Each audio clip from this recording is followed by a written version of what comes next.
विजय माल्या भगोड़े की कहानी। विजय माल्या की कहानी एक सफल कारोबारी से लेकर एक फरार आर्थिक अपराधी बनने तक के सफर को बयां करती है। विजय माल्या भारतीय उद्योगपति, शराब व्यवसायी और पूर्व सांसद है, जिन्हें कभी किंग ऑफ गुड कहा जाता था। उनकी सफलता की कहानी जितनी प्रभावशाली थी, उनका पतन भी उतना ही नाटकीय रहा। हम लोग इस वीडियो में विजय माल्या के कुछ महत्वपूर्ण तथ्य के बारे में जानेंगे। नंबर 1, उनका प्रारंभिक जीवन और शिक्षा। नंबर 2, कारोबार की दुनिया में प्रवेश। नंबर 3, किंगफिशर एयरलाइंस एक सपनों की शुरुआत और अंत। नंबर 4, कानूनी मामले और भारत से फरार कैसे हुआ। नंबर 5, राजनीतिक जीवन और सांसद के रूप में भूमिका। नंबर 6, वर्तमान स्थिति। नंबर 7, विजय माल्या से सीखने योग्य बातें। नंबर 1, उनका प्रारंभिक जीवन और शिक्षा। विजय माल्या का जन्म 18 दिसंबर 1955 को कर्नाटक के एक संपन्न कारोबारी परिवार में हुआ। उनके पिता Vithal Mallya United Beverage group UB के चेयरमैन अर्थात मालिक थे। माल्या ने कोलकाता के ला मार्टिन स्कूल और बाद में सेंट जेवियर्स कॉलेज कोलकाता में पढ़ाई की। नंबर 2, कारोबार की दुनिया में प्रवेश। 1983 में पिता की मृत्यु के बाद 28 साल की उम्र में विजय माल्या ने यूबी ग्रुप की बागडोर संभाली। उन्होंने किंगफिशर एयरलाइंस को भारत की सबसे लोकप्रिय बियर ब्रांड बना दिया। उनके नेतृत्व में यूबी ग्रुप 60 से अधिक कंपनियों का समूह बन गया, जिससे शराब, उड्डयन, रसायन और फार्मा शामिल थे। नंबर 3, किंगफिशर एयरलाइंस एक सपनों की शुरुआत और अंत। 2005 में माल्या ने किंगफिशर एयरलाइंस की स्थापना की, जो भारत की सबसे लग्जरी एयरलाइंस बन गई।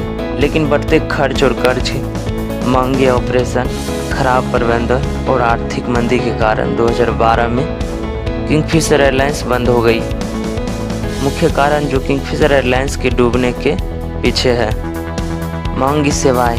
एयरलाइंस लग्जरी सुविधाओं के लिए जानी जाती थी, लेकिन यह भारतीय बाजार के लिए बहुत महंगा साबित हुआ। गलत विस्तार। एयरलाइंस ने 2007 में एक डेक्कन को खरीद लिया, जिससे कर्ज और बढ़ गया।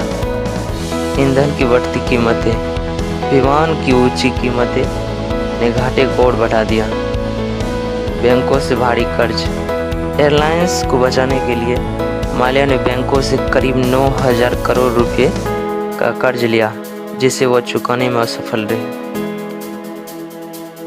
नंबर 4, कानूनी मामले और भारत से फरार कैसे हुआ। मार्च 2016 में जब भारतीय बैंक उनसे कर्ज वसूलने की कोशिश कर रहे थे, तब माल्या यूके भाग गए। उनके खिलाफ धोखाधड़ी और मनी लॉन्ड्रिंग के कई मामले दर्ज किए गए। 2017 में भारत सरकार ने ब्रिटेन से प्रत्यर्पण की मांग की। 2018 में ब्रिटिश कोर्ट ने उनके प्रत्यर्पण को मंजूरी दी, लेकिन उन्होंने कानूनी लड़ाई जारी रखी।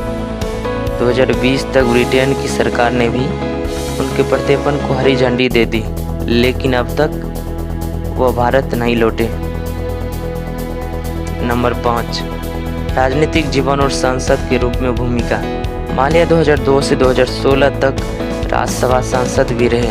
उन्होंने राजनीति में रहते हुए खुद को एक ग्लैमरस और बिजनेसमैन फ्रेंडली नेता के रूप में पेश किया। नंबर 6, वर्तमान स्थिति। माल्या अभी भी यूके में है और भारत सरकार उन्हें प्रत्यर्पण करने की कोशिश कर रही है। उनके कई बैंक खाते, संपत्तियां जब्त कर ली गई।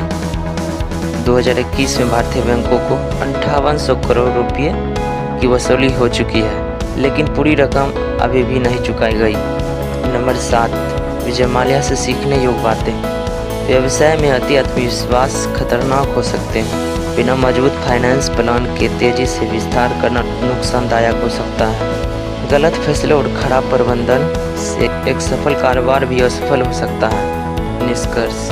विजय माल्या की कहानी एक ऐसे बिजनेसमैन की है जिसने अपनी मेहनत से एक बड़ा साम्राज्य खड़ा किया, लेकिन गलत फैसलों, कर्ज और कानूनी विवादों में फंसकर भगोड़ा घोषित हो गया।